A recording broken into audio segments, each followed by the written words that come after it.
Sir, मराठवाड्यातल्या 8,500 गावांपैकी फक्त 1,500 गावांमध्ये नोंदी सापडलेल्या आहेत. सगळं खंगाळून झालेलं आहे. अशा परिस्थितीमध्ये मला विकास गवळी सरांना तेच विचारायचं आहे, ज्या गावामध्ये एक नोंद सुद्धा सापडलेली नाहीये, त्या गावामध्ये हा जी.आर. त्यांना ओबीसी करू शकेल का, त्यांना कुणबी करू शकेल का? विकासजी प्लीज.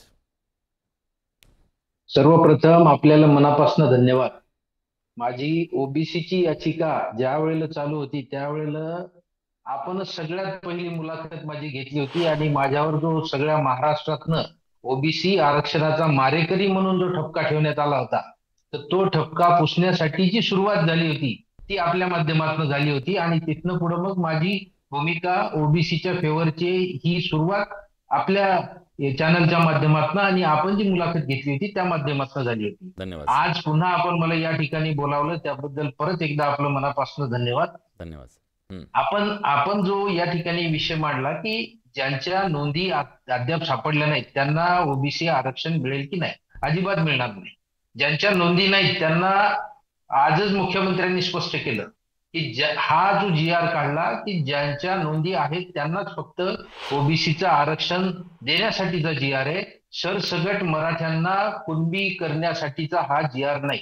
त्यांनी अतिशय स्पष्टपणानं आज त्यांना विचारलेल्या प्रश्नामध्ये क्लिअर केलेलं आहे. यावरून एक गोष्ट लक्षात येते की 8,500 गावांपैकी काही गावांमध्येच नोंदी सापडलेल्या आहेत. ज्या गावांमध्ये नोंदी 1,500 गावांमध्ये ज्या नोंदी सापडल्या त्या 1,500 गावांमधल्या मराठ्यांनाच याचा फायदा होणार आहे. ज्या ठिकाणी नोंदी सापडल्या नाहीत त्या ठिकाणच्या मराठ्यांना सरसकट कुणबीकरण करण्याचा जो काही आपला लढा चालू आहे त्याला या ठिकाणी सध्या तरी यश आलेलं मला दिसत नाही.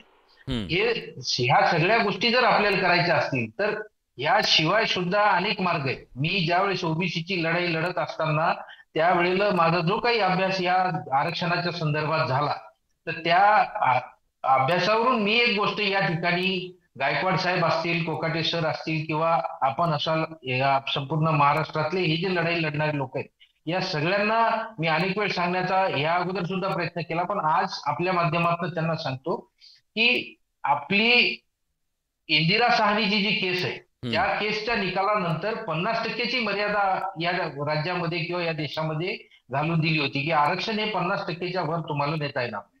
परंतु आजच्या घडीला विकास किसनराव गवळी विरुद्ध शासन या खटल्याचा जो निकाल आला त्याच्यामध्ये जे इम्पेरिकल डेटाचं संपूर्ण सर्वेक्षण या राज्यामध्ये बाठी आयोगाच्या माध्यमातून झालं आणि त्याच्यामध्ये ओबीसीची आकडेवारी ही जी 39% त्या आयोगामध्ये 680 पानाच्या अहवालामध्ये त्यांनी नमूद केली आणि तो अहवाल हा सर्वोच्च न्यायालयाच्या 3 जजेसच्या घटनापीठासमोर सादर झाला आणि त्याच्यानंतर ओबीसीचं आरक्षण झालं. आपल्या देशामध्ये सगळ्यात जास्त काही असेल तर लोकशाहीमध्ये संसदेला महत्व आहे आणि संसदेनंतर जर काही महत्व असेल तर ते घटनापीठाला. घटनापीठानं जर त्याला 3 जजेसच्या मान्यता दिलेली आहे तर याचा अर्थ ओबीसी 39% आज तरी रेकॉर्डवर आहेत. 57% 1931च्या शेवटच्या सेन्सेक्स नंतर होते, परंतु आज आपण असं गृहीत धरू की महाराष्ट्रात 39% ओबीसी आहे. जर 39% ओबीसी आहेत तर 21% एससी एसटी, 39 आणि 21 हे 60% होतात. मग इंदिरा साहनीचं जे डिसिजन आहे ते गायकवाड साहेब आपण त्याच्यावर जर थोडं लक्ष दिलं तरी निश्चितपणानं आपण सर्वोच्च न्यायालयाच्या माध्यमातून इंदिरा साहनीचं डिसिजन त्याला कुठेतरी लढा देऊन आपण संपवू शकतो. आणि ते म्हणजे तुमचं म्हणणं आहे की आपण जी मर्यादा आहे 50%ची ती मर्यादा ओलांडण्याच्या दृष्टीने प्रयत्न करणं गरजेचं असं तुमचं म्हणणं आहे? निश्चित हे ज्या वेळेला होईल तर फक्त आपल्या मराठ्यांचाच नाही तर या देशातल्या सगळ्या राज्यामध्ये जे आरक्षणाचे जे प्रश्न आहेत ते सुटू शकतात. आणि महाराष्ट्रानं आतापर्यंत प्रत्येक वेळेला कुठेतरी देशाला नवीन गोष्ट दिलेली आहे. पण एक मुद्दा त्याच्यामधला गवळी सर, एक मुद्दा आता विद्यमान जेव्हा ह्याच्याबद्दलची चर्चा झाली तेव्हा सांगितलं गेलं की आपल्याकडे 50% आहे. घटना दुरुस्तीच्या नंतर समजा आपल्याकडे 10% ईडब्ल्यूएस आलं म्हणजे ते 60 झालं. आता 60च्या नंतर जे मूल तत्व आहे की जास्त असू नये, त्यांनी जेव्हा सांगितलं की 50%च्या मर्यादेत का ठेवणं गरजेचं आहे तर अपवाद मोठा असता कामा नये. मग 60%च्या पुढे अजून नेणं हे कायदेशीरदृष्ट्या शक्य आहे का? त्याच्याबद्दल पण मला सगळ्यांचे मत हवं जाणून घ्यायचं आहे. तुम्ही जे म्हणालात त्याप्रमाणे निश्चितपणानं शक्य आहे. हे बघा, आता मी तुम्हाला साधं उदाहरण दिलं की ओबीसी 39% आणि एससी एसटी 21%.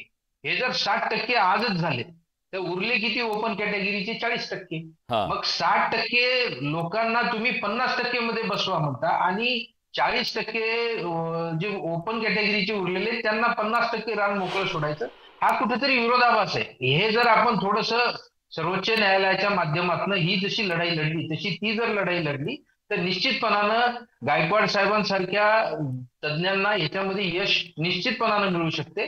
आणि हे जर आपण कुठेतरी या सगळ्या आरक्षणाचा विचार करून केलं, हा फक्त मराठा समाजाच्याच आरक्षणाचा विचार न करता आपण पहिलेपासून सगळ्या समाजाला 12 बलुतेदार आणि 18 अलुतेदार हम्म आणि मराठा यांच्याशी छत्रपतींनी या देशामध्ये आपलं सुराज्य स्थापन केलं होतं.